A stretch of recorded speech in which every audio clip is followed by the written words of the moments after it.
March 1940. While German bombers captured headlines, Britain's real nightmare was unfolding quietly in ledgers and balance sheets. Government accountants were calculating how long the nation could survive under siege. The numbers were terrifying. Admiral Karl Dönitz's U-boats were wiping out nearly 300,000 tons of merchant shipping every month. Britain's lifeline across the Atlantic was bleeding out faster than it could be repaired. The Royal Navy had just 200 escort vessels to defend convoy routes that stretched thousands of miles through hostile seas. Winston Churchill, barely 2 months into his post as First Lord of the Admiralty, grasped the danger instantly. He drafted a blunt memo that shattered centuries of naval tradition. We require hulls, not sophisticated vessels, within 2 years. Hulls in the water now. The obvious answer lay in every major British naval dockyard: destroyers. These ships represented the very peak of Royal Navy expertise. They could reach 36 knots, carried 4 4.7-inch guns, quintuple torpedo tubes, and enough firepower to challenge enemy capital ships. They were technological marvels. They were also an economic disaster. Each destroyer cost $200,000 in 1940 currency, roughly $45 million today, and required 18 months of highly specialized labor. Britain's 7 advanced naval yards could produce perhaps 30 destroyers per year at absolute maximum output. Meanwhile, merchant ships were disappearing beneath the Atlantic waves every single day. By May 1940, as France collapsed and the U-boat threat intensified, a naval architect named William Reed entered an Admiralty meeting carrying drawings that shocked everyone present. His design was not military at all. Reed had spent the 1930s building the Southern Pride class, commercial whaling ships designed for Antarctic waters. They were crude, slow, cramped, and utterly unattractive. But they were also simple, tough, and cheap. Built with off-the-shelf, steel-using techniques already familiar to coastal shipyards, these ships cost only $20,000 each and could be completed in 8 months. That 10-to-1 cost difference wasn't just accounting. It was a strategic revolution. For the price of 1 destroyer, Britain could build 10 corvettes. In the time needed to complete 3 destroyers, British yards could launch 20 corvettes. Reed's proposal didn't ask how to build the perfect submarine hunter. It asked a far more dangerous question. What if the Atlantic could be flooded with escorts that submarines could never avoid? Commander George Creasy, director of anti-submarine warfare, immediately understood. The Royal Navy didn't need flawless warships. It needed presence. Constant, relentless, unavoidable presence. Every convoy required layered escort screens that denied U-boats safe approach routes. Destroyers were precision instruments. The Atlantic demanded a sledgehammer.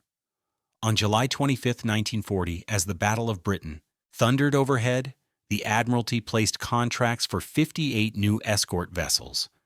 They were officially designated the Flower-class corvettes, named after garden plants: Gladiolus, Bluebell, Campanula. The names were intentional. These ships made no claim to grandeur. Naval traditionalists protested loudly. They argued Britain was abandoning excellence in favor of crude mass production. On paper, the criticism seemed justified. Flower-class corvettes could barely reach 16 knots, less than half a destroyer's speed. They carried a single 4-inch gun instead of a full main battery. Their anti-submarine weapons consisted of depth charges rolled off simple stern rails. None of that mattered when the alternative was empty ocean and undefended merchant ships. By September 1940, as monthly shipping losses approached 450,000 tons, the first corvette, HMS Gladiolus, completed sea trials. She looked nothing like a proper warship. She would help save Britain anyway. Admiral Karl Dönitz had been refining his submarine doctrine since 1936. Traditional submarine warfare treated each boat as a lone hunter. Dönitz introduced Rudeltaktik, wolfpack tactics, A lead U-boat would shadow a convoy, reporting its position while other submarines converged. Once 6 or 8 boats surrounded the target, they attacked together from multiple directions. The mathematics were ruthless. A single destroyer could chase one U-boat, maybe engage a second. But 6 submarines striking from 6 bearings forced escorts to sprint between threats while merchant ships burned. The escorts were always outnumbered. The night of October 18, 1940, Convoy SC-7 learned this lesson brutally. 43 merchant ships sailed from Sydney, Nova Scotia, protected by just 2 escorts. 5 U-boats found them south of Iceland. By dawn, 21 ships had been torpedoed. The escorts never stood a chance. Churchill understood the geometry perfectly. In his first major speech as Prime Minister, he named the struggle the Battle of the Atlantic. It was the only campaign he later admitted truly frightened him throughout the war. Britain imported 55 million tons of supplies every year. Lose that flow, and military resistance became meaningless. The country would either starve or surrender within months. In September 1939, Dönitz commanded 57 operational U-boats, with production rising toward 30 new boats per month. Britain's escort force numbered barely 200 vessels. The Corvette strategy did not defeat wolf packs through superior firepower. It defeated them through ubiquity. Dönitz's tactics relied on escorts being scarce. But what happened when convoys suddenly carried 8, 10, even 12 escorts instead of 2? The arithmetic flipped. When a wolf pack surrounded convoy NS-27 in September 1941, they encountered Gladiolus, Bluebell, Campanula, Nasturtium, and 4 additional corvettes forming a moving defensive ring. U-boats attempting coordinated surface attacks were forced underwater immediately, where they lost speed and communication. The pack dissolved. A silent revolution in naval warfare had begun. For centuries, British doctrine focused on individual ship superiority. Build better ships, win decisive battles. The Corvette embraced the opposite philosophy: build adequate ships in overwhelming numbers and win through saturation. It felt profoundly un-British, and it worked. Senior officers despised the idea. Admiral Dudley Pound dismissed the early corvettes as scarcely fit for purpose. Individually, he was correct. Collectively, they became unstoppable. Between October 1940 and March 1941, 30 corvettes entered active service. During this period, merchant shipping losses actually rose, marking the height of the U-boat crew's so-called happy time. But the underlying trend was changing. Every new corvette narrowed the escort gap. By May 1941, 89 corvettes were patrolling the Atlantic, and average convoy escort strength had tripled. U-boats still found victims, but coordinating large-scale attacks became increasingly difficult. The design itself revealed the strategy. In August 1940, blueprints rolled out at Smith's Dock Company showing a ship 205 feet long with a 33-foot beam. Dimensions lifted almost directly from the Southern Pride whaling vessels. Naval constructor William Reed hadn't truly designed a warship. He had repurposed a proven commercial hull, stripped away whaling gear, and bolted on naval fittings. The Admiralty's requirements were intentionally primitive. Corvettes used reciprocating steam engines instead of modern turbines, riveted construction rather than welded hulls, and a single-screw propeller. Every choice served one goal. Any shipyard in Britain had to be able to build them immediately. The impact was enormous. Destroyers demanded specialized slipways, precision workshops, and elite labor teams. Only 7 British yards possessed those capabilities. Corvettes required none of it. Smith's Dock in Middlesbrough, Hall Russell in Aberdeen, Harland and Wolff in Belfast. Even small commercial yards that normally built coastal freighters could join production. The Flower-class design specified commercial-grade steel, standard rivets, and components already in mass manufacture. Reed later admitted he deliberately simplified the design so a yard building fishing trawlers could switch to Corvettes within weeks. The engine choice perfectly illustrated this philosophy. Destroyers carried Parsons-geared turbines producing nearly 40,000 shaft horsepower, magnificent machinery that required specialist foundries and 9 months to manufacture. Corvettes received triple expansion reciprocating engines producing just 2,650 horsepower, essentially Victorian technology scaled up from railway locomotives. Britain already produced these engines in huge numbers for merchant ships, tugboats, and industrial use. Many were sitting in warehouses, ready for immediate installation. Construction speed reflected these compromises. At John Crown & Sons in Sunderland, Corvette hulls took shape using methods unchanged since the 19th century. Riveters worked in 4-man teams, heating rivets until they glowed red, driving them through steel plates and flattening them with pneumatic hammers. It was loud, exhausting, and slow by modern standards. But the workforce already knew the craft. On November 12, 1940, HMS Campanilla's keel was laid. By June 3, 1941, less than 7 months later, she completed sea trials. Compare that with HMS Jervis, a J-class destroyer, laid down in August 1937. Her construction required turbine components from 3 factories, custom electrical systems, and fire control equipment machined to microscopic tolerances. She commissioned in May 1939 after 21 months and roughly 300,000 man-hours of elite labor. Jervis was superior in every measurable way. She was also one ship. In the same 21 months, British yards completed 47 Corvettes using those labor hours spread across less skilled workers. Smith's Dock alone eventually built 42 Flower-class Corvettes, launching one every 17 days at peak output.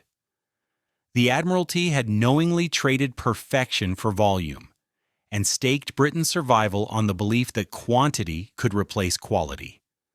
The destroyer HMS Electra, commissioned in February 1939, embodied everything the Royal Navy believed modern warfare required. Steam turbines pushed her to 36 knots. Her 8 4.7-inch guns delivered devastating firepower. Her ASDIC system could detect submarines at 1,500 yards. Electra cost roughly $200,000 and consumed 18 months of specialized labor. She was magnificent. She was also fragile in strategic terms. On February 27, 1942, Japanese destroyers sank Electra during the Battle of the Java Sea. Britain lost $285,000 and nearly 2 years of irreplaceable construction capacity in 7 minutes of combat. HMS Glowworm, HMS Hardy, and HMS Hostile, destroyers worth almost $650,000 combined, were gone by June 1940. The Royal Navy began the war with 184 destroyers. By December 1940, 35 had been sunk or damaged beyond repair. Each loss represented capital and expertise that could not be replaced quickly. Corvettes reversed this equation mercilessly. HMS Gladiolus cost just $20,000, 1/10 the price of a destroyer. When U-568 torpedoed her on October 16, 1941, Britain lost a ship, not a strategic catastrophe. 7 weeks later, Smith's Dock launched HMS Heliotrope as her replacement. The entire cycle took less time than building a single destroyer. This economic resilience proved decisive. Between 1940 and 1945, the Atlantic Campaign destroyed 47 Flower-class Corvettes. Replacing them cost approximately $940,000. Replacing 47 destroyers would have required $9.6 million and locked Britain's major shipyards for nearly 3 years. Time mattered even more than money. In September 1940, monthly merchant losses exceeded 450,000 tons. Britain needed escorts immediately, not in 2 years. The destroyer HMS Opportune was laid down in July 1940 and would not commission until August 1942, 25 months later. During those same 25 months, British yards completed 127 Corvettes. Each hull could escort convoys, hunt submarines, and deny Dunitz the empty ocean his wolf packs depended on. Opportune was superior to any corvette in combat, but she was unavailable when Britain needed her most. Strategic planners faced this dilemma repeatedly. Resources allocated to one destroyer could instead produce 10 corvettes. Did 10 adequate ships offer more value than one exceptional one? The Atlantic answered decisively. Convoy defense was not about winning isolated engagements. It was about eliminating opportunities for attack. A destroyer could sprint to one danger zone at 36 knots and win brilliantly, while 3 other sectors remained exposed. 10 corvettes could form overlapping patrol zones that prevented U-boats from reaching firing positions at all. In December 1941, Admiral Percy Noble, Commander-in-Chief Western Approaches, reduced the issue to numbers. His command required at least 300 escort vessels to secure convoy traffic. At destroyer production rates, achieving that strength would take 8 years. At corvette production rates, it could be done in 18 months, and Britain was already close. The destroyer remained tactically superior. Strategically, it was becoming irrelevant. Wars are not won by perfect weapons that arrive too late. They are won by adequate weapons present when they are needed most. Aboard HMS Gladiolus in November 1940, able seaman Ronald Rundle learned why veterans called corvettes halfway to hell ships. The vessel rolled 40 degrees to port, paused, then crashed 40 degrees to starboard, completing the cycle every 8 seconds. This wasn't a storm. It was an ordinary North Atlantic day. 2/3 of the crew spent that watch vomiting. The remaining third had simply stopped eating. The violence came from design compromise. Converted from whaling hulls, corvettes had a 6:1 length-to-beam ratio, short, round-bodied, and extremely buoyant. This made them remarkably seaworthy and almost impossible to lose to weather. It also made them roll mercilessly in anything above calm seas. Life aboard only worsened the misery. Gladiolus carried 85 men in spaces designed for 47. The forward mess crammed 40 ratings into a compartment barely 30 by 20 feet. When Atlantic swells exceeded 15 feet, seawater poured through ventilation ducts. Clothes never dried. Mold spread everywhere. Medical reports were grim. Lieutenant Commander Henry Chesterman noted that 60% of his crew suffered saltwater boils, infections caused by soaked wool uniforms chafing skin. Heating was almost non-existent. Small coal stoves existed, but officers banned them during U-boat alerts because smoke revealed position. Winter watches hovered near freezing. Frostbite was routine. In January 1942, HMS Bluebell's medical officer treated 12 frostbite cases in a single crossing. Speed created additional danger. Corvettes managed 16 knots in calm water, closer to 12 knots in real seas. Surfaced U-boats could make 17 knots. Corvettes couldn't chase. They could only force submarines underwater and keep them there. Commander Donald McIntyre often watched U-boats shadow his convoys just beyond reach, while his exhausted crews struggled through waves. Yet the corvettes endured. Throughout 1941, corvettes spent more time at sea than any other vessel class. 240 days per year compared to 180 for destroyers. They stayed out because they had to, and more sea time meant more encounters. On March 16, 1941, Gladiolus scored her first kill. She detected U-47, commanded by the famed Gunther Prien, on Astic at 1,400 yards. Closing through heavy seas, she dropped 14 depth charges in a diamond pattern. U-47 imploded at 180 feet, killing Prien and 45 crew. Britain spent 8 per depth charge. The results accumulated. Bluebell sank U-651 in June. Campanula destroyed U-74 in May. Narcissus claimed U-568 in October. By December 1941, corvettes had sunk 19 confirmed U-boats, more than all British destroyers combined in the same period. The reason was mathematical, not heroic. Destroyers spent 60% of their time in port. Corvettes, with simple engines, remained operational 70% of the time. Presence created contact. Contact created kills. The pattern repeated endlessly. Spotted U-boats dove immediately. Submerged, they slowed to 7 knots. Corvettes then held the advantage, systematically sweeping with ASDIC, forcing submarines to drain batteries until surfacing into gunfire or dying beneath depth charges. Commander Peter Gretton described it perfectly. We couldn't outrun them, so we outlasted them. HMS Gladiolus herself was lost on October 16, 1941. Torpedoed by U-568 south of Iceland, she sank in 4 minutes, taking 80 of her 85 crew. Britain kept building replacements. Between 1940 and 1945, 47 Flower-class corvettes were lost. Each loss cost roughly $20,000. In return, corvettes participated in the destruction of 294 U-boats, 47 solo kills, and 247 shared. Destroyers sank 174. Frigates destroyed 187. Aircraft claimed 386. Germany lost submarines worth $16 million and over 15,000 trained submariners. Specialists requiring months to replace. Donitz's force never recovered. The final Admiralty accounting in 1946 revealed the full scale. 267 Flower-class corvettes plus 151 Castle-class variants cost a total of $10.1 million, just 2.8% of Britain's wartime naval spending. For that modest sum, Britain preserved the Atlantic lifeline long enough for American industry to tip the balance. By May 1943, U-boat losses reached 41 in a single month. Dönitz withdrew his wolf packs on May 24, 1943, conceding defeat. On June 1st, Western Approaches Command counted 187 corvettes in service versus 94 destroyers. No convoy sailed unescorted after mid-1941. The true comparison was never $20,000 versus $200,000. It was $10 million buying victory versus $600 million buying collapse.